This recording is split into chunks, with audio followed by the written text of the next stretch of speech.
Tools for social inclusion. Collective mapping of needs and resources.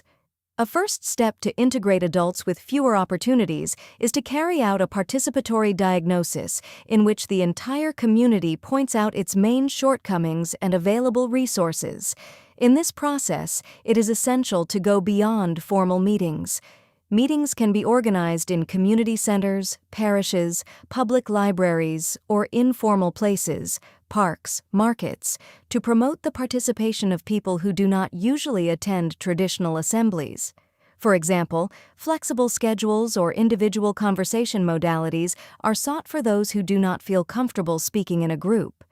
This mapping helps to make visible the groups that are less present, as well as to detect existing solidarity networks that could facilitate the integration of new members. Participatory ecological literacy methodologies. For many adults, coming into contact with concepts such as composting, agroforestry, or rainwater harvesting can be overwhelming if there is no pedagogical process adapted to their reality. Participatory ecological literacy methodologies incorporate playful techniques, drawings, role-plays, field visits that allow those with less academic training or language difficulties to understand and appropriate the principles of permaculture. For example, the spiral diagram method makes it easier for people to visualize the progression of an eco-project, while the use of colored index cards or mock-ups can make learning more accessible. Exchange of knowledge and skills. The exchange of knowledge is based on the basis that we all have something to teach and something to learn, eliminating the dichotomy between experts and beneficiaries. A group of single mothers with experience in traditional cooking can exchange knowledge with another group that masters pruning fruit trees, for example. The objective is to generate cycles of mutual learning, instead of teaching one-way courses. Furthermore, this dynamic encourages autonomy and self-esteem. People in vulnerable situations stop seeing themselves as passive recipients and become key actors within the network. Practical workshops with a community perspective. Instead of focusing only on technical training, practical workshops that integrate permaculture with the social reality of the place strengthen cohesion and cultural exchange. Organic garden lessons can be combined with talks on labor rights or comprehensive health workshops. The goal is for these spaces to be perceived as safe and inclusive, where the diversity of origins and conditions is respected. For example, if working with migrants, offering a translator or bilingual materials makes it easier for those who do not know the local language to not be left behind. Thus, ecological regeneration is linked to community regeneration, creation of support networks, and collective financing. Many groups with fewer opportunities are held back by the lack of economic capital to start a garden or acquire basic tools. Launching crowdfunding campaigns or articulating with ethical credit cooperatives can provide seed funds for community permaculture projects. Likewise, the establishment of revolving funds, where groups that successfully complete their ventures reinvest a portion of the profits in new initiatives, strengthens the local economy and prevents the process from depending on external subsidies. These networks can also include free accounting or marketing advice for groups that wish to market their products. Rethinking regeneration with a social justice approach. Applying permaculture to groups with fewer opportunities implies a look that goes beyond teaching techniques or providing materials. It is about encouraging agency of each adult, promoting their active participation in the design and decision-making. When projects, from their conception, integrate these groups, a sense of belonging is generated that reduces the risk of abandonment mid-process. In the long term, the improvements achieved not only benefit those directly involved, but also drive a cultural change where the barriers that previously excluded become visible and are worked on collectively. This social justice approach invites those who lead permaculture initiatives to question their own role as experts or facilitators. Instead of imposing criteria, they must cultivate dialogue and active listening. Only in this way is a social fabric built in which each voice is significant and ecological regeneration embodies, at the same time, the aspiration to regenerate the dignity and opportunities of each person.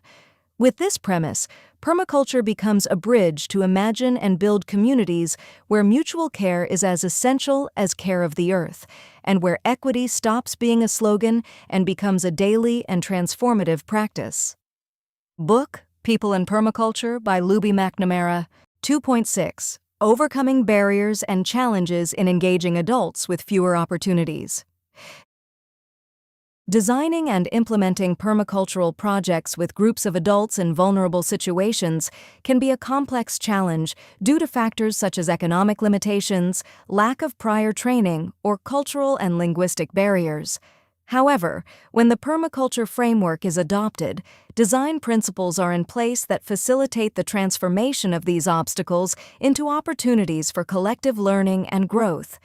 In particular, self-regulation and feedback stand out as valuable mechanisms to adjust the course of projects and face the difficulties that arise. The value of self-regulation and feedback in contexts of vulnerability. Self-regulation in permaculture refers to the idea that a well-conceived system can correct imbalances based on its own internal mechanisms, avoiding constant interventions from outside. In projects with groups with fewer opportunities, this logic promotes shared decision-making and the construction of an internal support network. For its part, feedback ensures that the voices of all people involved are heard, whether to identify emerging problems or to recognize achievements and learning that can serve as inspiration to others. In this way, self-regulation and feedback operate in a complementary way. The former helps prevent collapses or imbalances that could further marginalize the most vulnerable people, while the latter allows one to proactively adjust objectives and work methods as criticism, suggestions, or new ideas are received.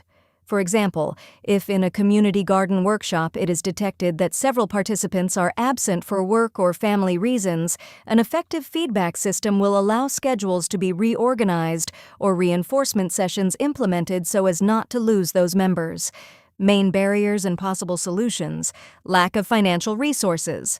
Challenge: many adults with fewer opportunities lack the means to pay for tools or training materials. Solutions: crowdfunding and microcredits. Launching crowdfunding campaigns allows the community to show solidarity with the initiative. In addition, microcredits managed by cooperatives or social entities provide small loans at low or no interest, promoting economic independence. Recycling and reuse of materials. The same philosophy of permaculture encourages taking advantage of resources that others consider waste. Building terraces with recovered wood or making watering cans with recycled packaging not only saves resources, but also reinforces ingenuity and solidarity. Difficulty articulating support networks. Challenge: vulnerable people often lack contacts that connect them with job opportunities, marketing channels, or support networks. Solutions: collective micro-projects. Organize work teams where each member specializes in one aspect, production, logistics, sales, etc., and collaborates with other groups with similar purposes. In this way, a community of exchange and mutual support is created. Barter spaces and exchange networks. Expand support networks through the solidarity economy, where those who participate exchange goods and services without the need for money, facilitating a self-regulation process in the management of needs. Lack of previous experience or specialized training.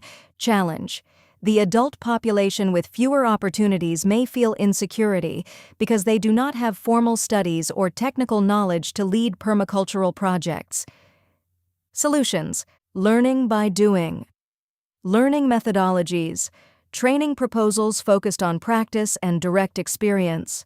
Workshops where growing beds, composting systems, or rainwater collection structures are built offer tangible and quick learning. Mentoring and continuous support. Invite people with more experience to act as mentors, offering timely advice and accompanying the groups in their first steps. This figure helps identify early errors and reinforce group confidence. Cultural and language barriers. Challenge: in contexts with cultural diversity or where there are migrants and refugees, communication can become difficult if the local language is unknown or there are differences in customs that limit cooperation. Solutions: inclusive communication design. training materials in multiple languages, use of images and simple language, and even digital resources to translate in real time. Creation of multicultural spaces for coexistence, collective kitchens, community meetings, and cultural activities that encourage exchange between different origins, overcoming prejudices, and increasing social cohesion. Distrust and low initial motivation. Challenge. Some groups may show suspicion or apathy by not believing in the effectiveness of initiatives that are perceived as too idealistic or disconnected from their daily reality. Solutions. Short-term pilot projects. Start with simple actions. For example, installing a small vertical garden or organizing a community composting day that show quick and encouraging results. This generates confidence and motivates those who doubted the feasibility of the project. Visibility of successes. Show examples of similar projects that have worked in similar contexts. When a community sees that other people with similar difficulties have made real changes, motivation and confidence increase. Apply self-regulation and feedback in practice. One of the keys to overcoming these barriers is to establish continuous evaluation systems. Beyond the simple measurement of indicators, number of participants, kilos of vegetables produced, etc., it is essential to generate spaces for conversation where those who are part of the project share their experiences and perceptions. For example, a virtual or physical suggestion box can be enabled, as well as regular meetings in which each person presents difficulties, progress, and proposals for improvement. Permacultural design is based on permanent evolution and the ability to respond to unforeseen changes. Hence the importance of listening to the community and allowing adjustments in the strategy. In some cases, challenges arise that cannot be resolved by local will alone, as they involve broader issues of public policy or external resources. Here, alliances with non-governmental organizations, academic institutions, or government entities can make a difference, providing technical advice, logistical support, or financing that can hardly be generated from the most vulnerable groups. However, so that these collaborations do not lead to dependency, it is essential that communities maintain their agency and leadership in project management. Creativity as an ally in overcoming barriers. In permaculture, creativity is not limited to the layout of a garden or the choice of crops. It also extends to the way we confront social limitations. Initiatives like online markets, where adults in vulnerable situations offer local products directly, or skill-sharing platforms, in which each person receives or provides services according to their competencies, demonstrate the versatility that exists to overcome difficulties. The combination of imagination with the closeness of the community and a collaborative spirit enables small, everyday revolutions. A group of neighbors who decide to join together to grow edible mushrooms in a basement, a group of neighbors who choose to install shared solar panels to reduce energy costs, or a public library that gives space for permacultural workshops with an inclusive approach. These types of examples reinforce the idea that, even in the face of seemingly insurmountable barriers, permaculture offers an adaptable and hopeful framework where self-regulation and feedback become central tools for joint growth. In short, overcoming barriers and challenges in engaging adults with fewer opportunities implies recognizing that the community itself, by taking advantage of the principles of permaculture, is capable of generating its own solutions as long as it has a participatory environment and the openness to test, evaluate, and correct. Projects that assume this logic not only improve the living conditions of the most vulnerable people, but also strengthen the social fabric and promote regeneration that goes beyond the merely ecological, laying the foundations for comprehensive justice. 2.7 Practical and applicable strategies for cultivating empathy and connection with nature. For permaculture to fulfill its integrative and regenerative mission, it is essential that people establish a deep bond with their environment. The principle of observation, from the permacultural perspective, is not limited to the collection of data on soils, plants, or climate. It also implies a process of sensory and emotional opening that fosters empathy with the ecosystem. When people spend time contemplating seasonal changes, life cycles in the soil, or interactions between insects and plants, a connection is forged that goes beyond the purely intellectual. This connection generates a deep sense of responsibility and care, driving conscious actions to protect and enrich the environment. Below are strategies and experiential activities that, applied in adult training, promote empathy and reconnection with nature. The role of observation in the development of empathy. Empathy for nature arises when it is recognized as a vast network of interdependent living beings, much like human communities. Careful and unhurried observation, approached with curiosity and a sense of wonder, reveals details that often go unnoticed in daily life. The shifting melodies of birdsong throughout the day, the delicate formation of dew on leaves at dawn, or the subtle transformation of foliage with the changing seasons may seem insignificant at first. However, close attention uncovers an ongoing dialogue, an intricate exchange between the ecosystem, its components, and those who engage with it. Cultivating this awareness through mindful observation fosters a sense of connection to nature, not as a distant resource to be exploited, but as a vital ally deserving of respect and care. YouTube video, Permaculture Starts with Observation, #permaculture, #learnpermaculture, #greening the desert. Permaculture hiking, recognizing patterns and cycles in the landscape. One of the most effective ways to promote reconnection with nature in adult education is through walks or hikes designed with a permacultural approach. Unlike a conventional excursion, permacultural hiking is guided by the intention to actively notice the natural patterns and ecological relationships present in the environment. During the route, participants are invited to stop periodically to notice how sunlight affects different points on the ground, where water flows and how it is used by vegetation, what types of plants grow on dry slopes versus moist or shady areas, what fauna can be detected, birds, insects, reptiles, and what is their role in the ecosystem. In practice, stations can be marked along the path to explain specific phenomena. Perhaps an eroded ravine is pointed out to talk about the importance of plant cover, or a hedgerow is shown to illustrate how native plants provide shelter for pollinators. Additionally, permacultural hiking incorporates moments of silence and contemplation, where participants can feel the heartbeat of the place without the usual rush. These reflective pauses serve not only to learn, but also to develop empathy. When the fragility of a stream or a forest is perceived, the desire to protect it naturally arises. YouTube video, Introduction to Patterns in Permaculture. Compost workshops, transforming waste into resources. Composting is one of the most emblematic practices of permaculture. For adults new to this field, compost workshops represent much more than a technical session on the decomposition of organic matter. They are an opportunity to understand the circularity of natural processes and the way even waste can take on new life.